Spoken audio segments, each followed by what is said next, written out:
pain, terror of the deep.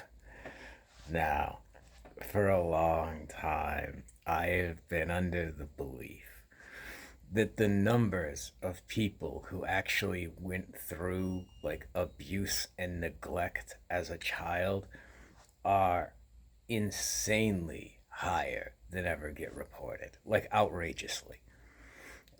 The people I see display personality traits and defects of character that arise from abuse and neglect are much more common than people would ever believe or even want to believe, because there are implications about your friends and yourself in there.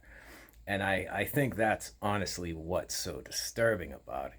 In fact, I heard this thing that when Freud was originally working on his theories, one of his earlier theories, he came to the conclusion that a great part of society has been abused as children and is abusing their children, and often without realizing it.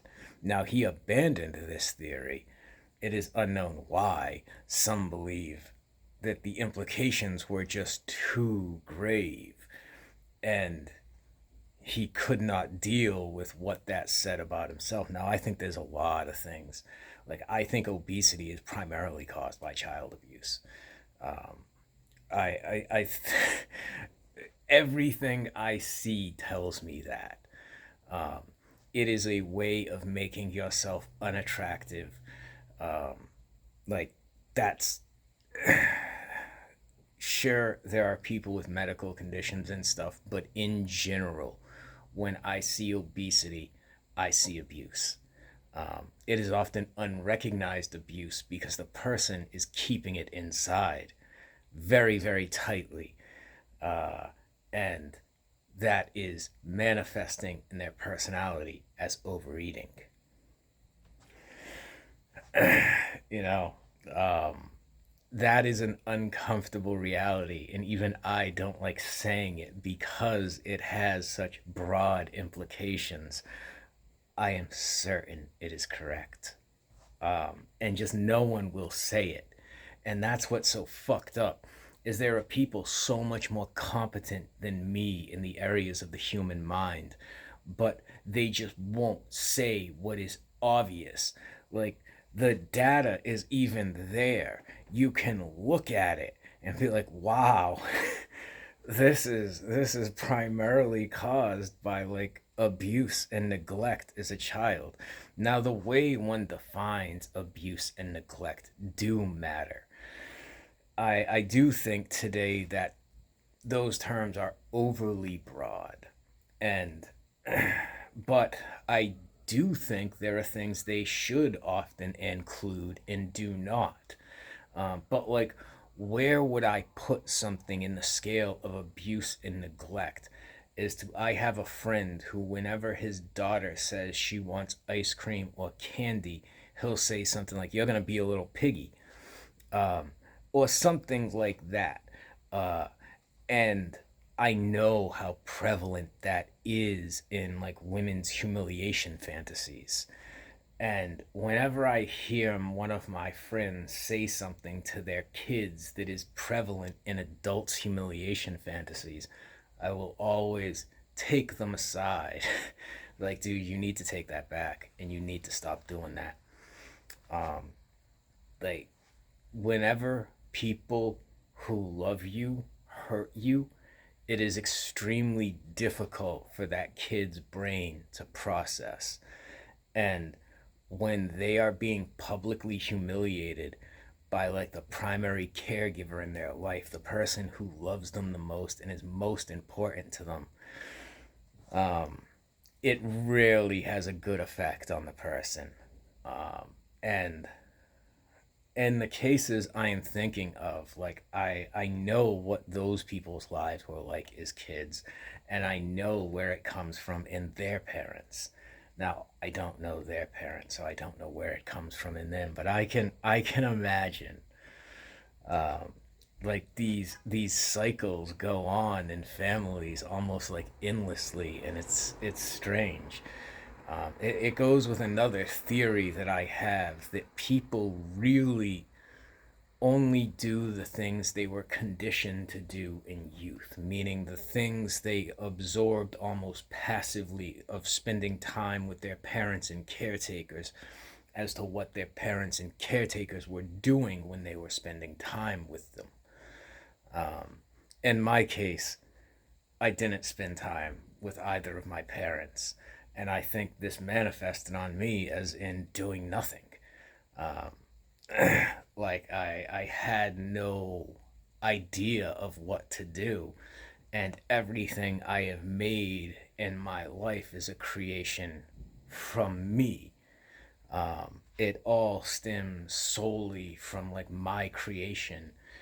Now a lot of my issues and problems, well, they tend to stem from earlier in life.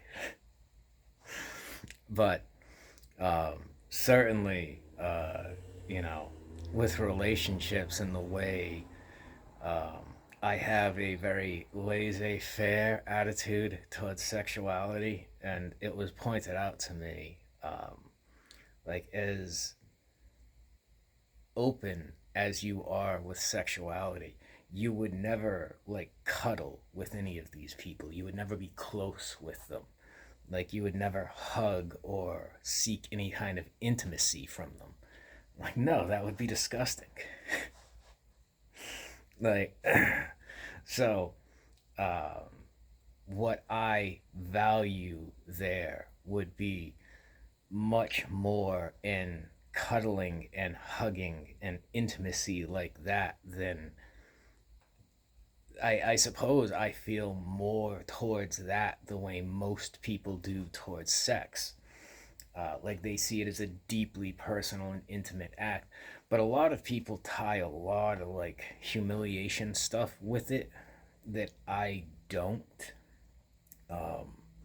Like, and what I mean by that is, and not humiliation as in like they have like a sexual humiliation fetish from childhood. I mean, they tie a lot of humiliation stuff as in like from people cheating on them in like adulthood, because usually that doesn't cause sexual fantasies of humiliation to develop. That's just a pain thing. Like, the reason someone would be sexually turned on by that has more to do with childhood, and I'm not sure where I come down on this. I think it has a lot to do with neglect from the mother. But like, I heard this thing, this is from the Body Keeps the Score book, but what cannot be said to the mother cannot be said to the self. And I know in myself that was true with a lot of things. In fact, I can remember instances of trying to tell my mother things and being shut down. And like, then I wouldn't repeat that for like the next 20 years. So I am certain that that plays a role in it. But like, many times in relationships, women have told me like I'm thinking of cheating on them. It's like, what in the hell are you talking about? Like, I don't even care about sex. It doesn't even matter to me. Like, I would give it up tomorrow if I could be with you and be like close. Like, I don't even think about that. Like, what I want, what I truly care about is cuddling and hugging and having that intimacy and closeness, more than anything. Like, you can say I have a very open attitude towards sex, as I said, very laissez faire. But, I see it as I am like fantasy fulfillment for women. And when it comes to like these, pretty dark fantasies, I am not a dominant person with women. In fact, I tend to relate the other way, but like, it is in her in the dominant role. There's obviously mother issues there. But what I am is very familiar with violence and very familiar with like humiliation and control. And so I can fulfill these fantasies for them by taking that role, but that is not the person I am. I'm playing a role for their orgasm, quite frankly. But like I'm doing that because it gets me a pat on the head. If I was in a relationship with someone, like I don't even think about it because I have what I want, and that there's affection and like uh I don't have to do that stuff for the pat on the head.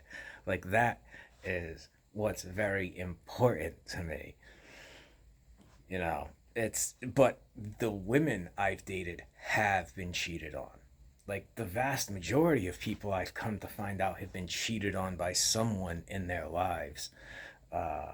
And like that was because they would blame me for this, and I'm like, you're not talking to me here, you're talking to another boyfriend you've had. Like, because everything I am doesn't equal out to what you're saying here. Like everything you know about me does not lead you to believe that this is an action I would take or put any value in. But you have experienced it, and you have experienced that pain, and you're feeling that pain, and therefore, like, I am doing it. This never really connected with me, like what it truly means. And it was pointed out to me that, like, I do the same thing with putting villainous intent in people's heart out in the world. Like, I tend to view people as who is going to attack me. Like when I'm outside in the street, that is what I'm viewing everything as. Every face is assessing whether this person will attack me or not. And so, like, what I'm doing is I'm putting my experiences from early childhood of a very dark and violent and aggressive world into everyone I come in contact with. In the same way, they're putting past experiences of cheating into me. And in males, like the way I see guys obsessed with people getting cucked and stuff, like I assume this all comes from fear of being cheated on and having been cheated on.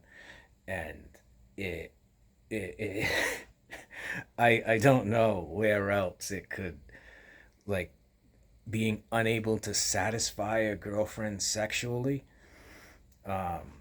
like th- that in cheating, like the so like it manifests in this weird way, because it does seem to be like a serious concern for a lot of dudes.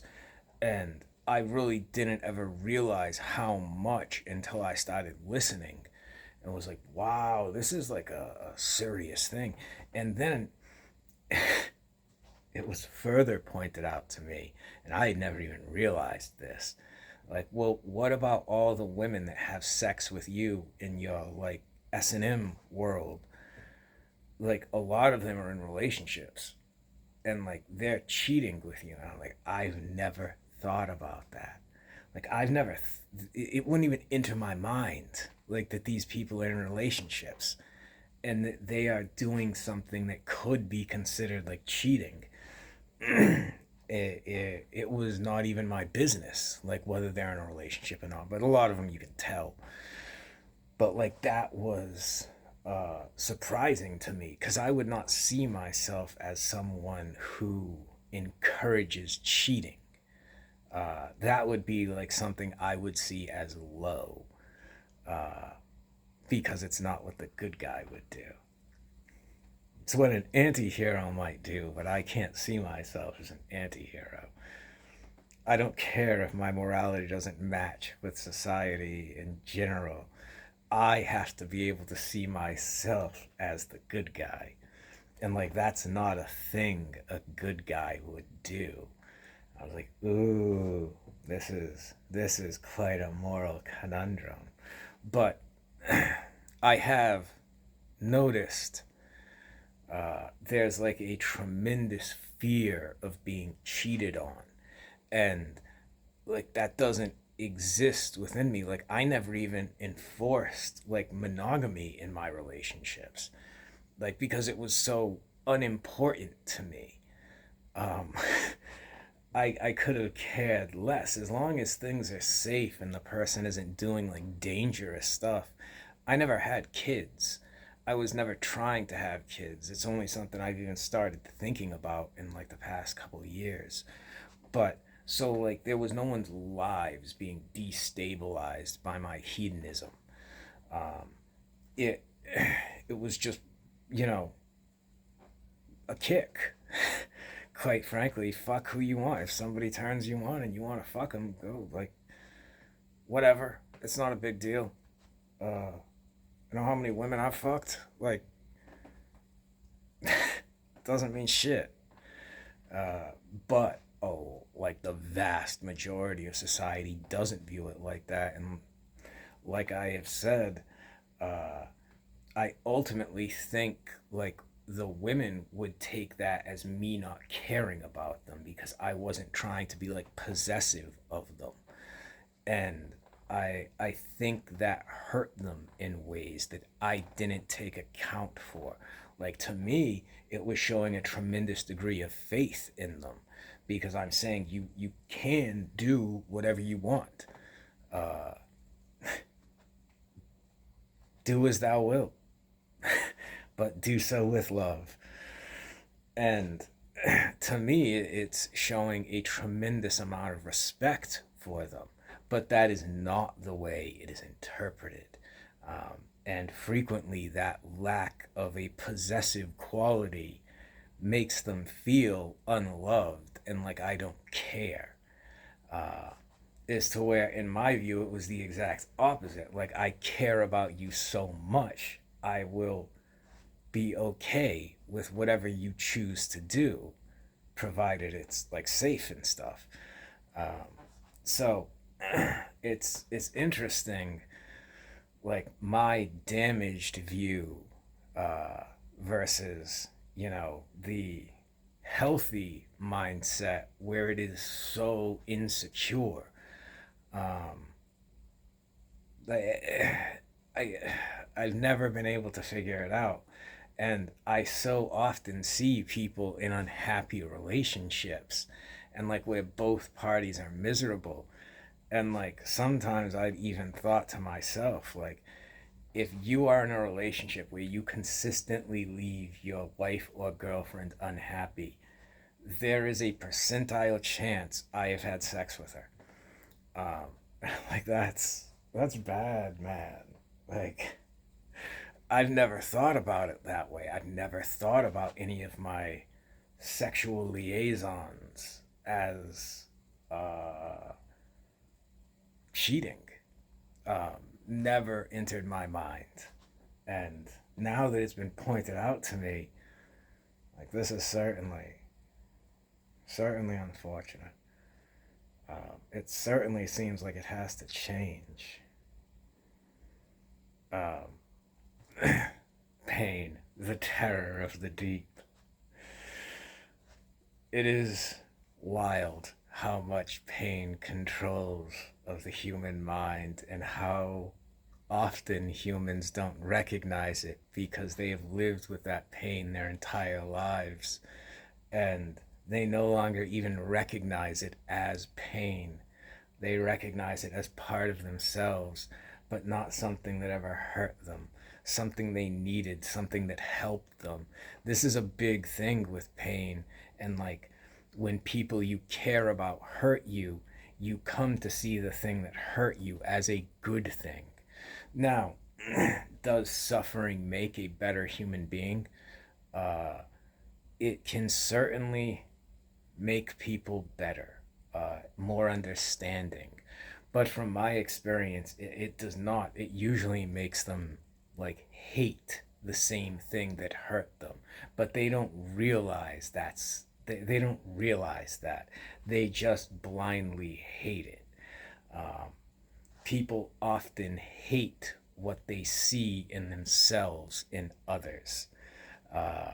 This is a very, very common thing, especially things that they find overwhelming or can't deal with or have to deny. Uh, Recognized in someone else, it is a reason for a witch hunt. You know, it's the terror of the deep, the deep of the mind, obviously, but nevertheless, terror of the deep.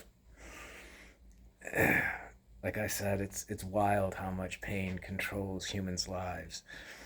And then I have commonly said that like the state of nature is one of trauma. If you look out in nature, like look at a rabbit, that thing's fucking traumatized.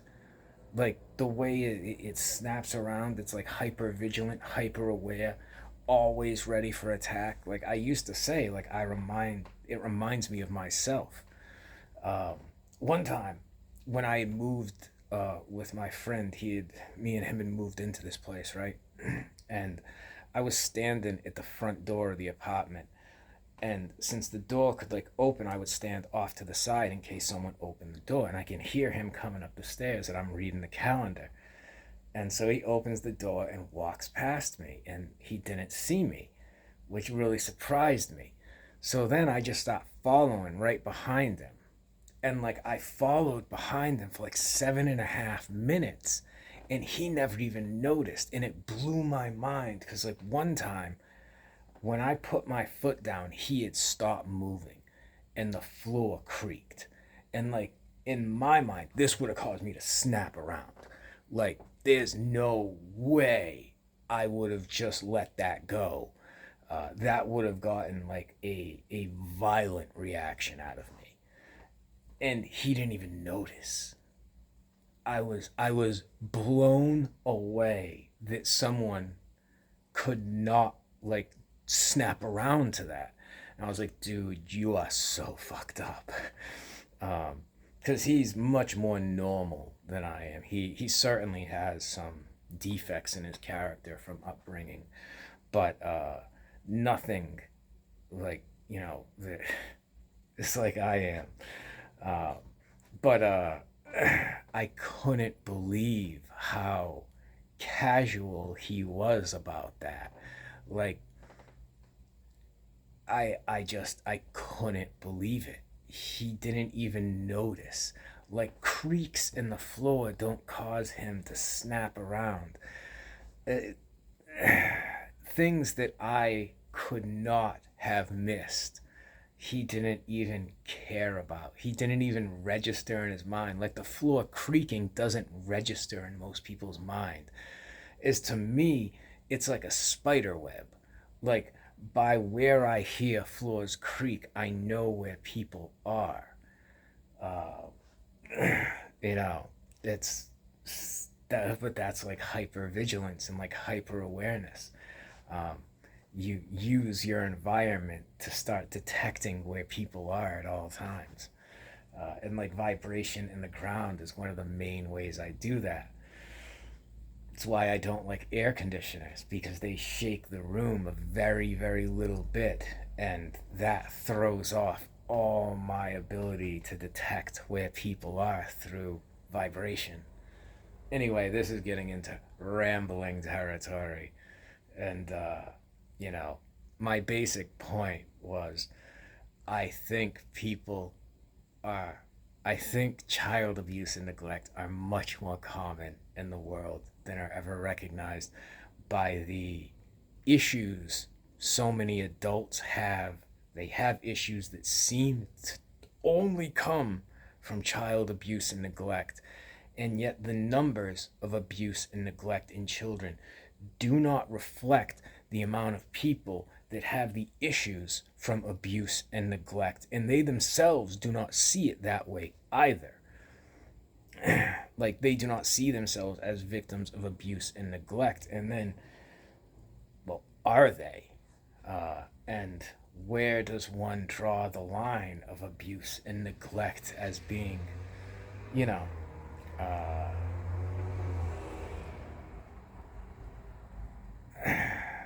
I I don't know. Like I gave the example, and my friend saying something to his daughter, was like 4 or 5, and calling her fat in some joking but kind of cruel way, that's like hurting her feelings.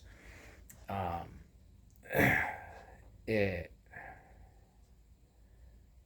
like I wouldn't really call that abuse or neglect, but from what I have seen in the adults where this stuff manifests, it very much is. And I explained that to him, and he changed. He understood, because I could explain it in a way where I was like, "Look, you're gonna give her a sexual fixation on this stuff later in life, dude. You gotta think about that. Like being mean in that way. I realize you don't want her to do it, and you wanna imprint it in her head, but like you have to find a better way than humiliation." Um, but uh, yeah, you know, but maybe it's just because I live among, like, I've always been among the poor and the low class.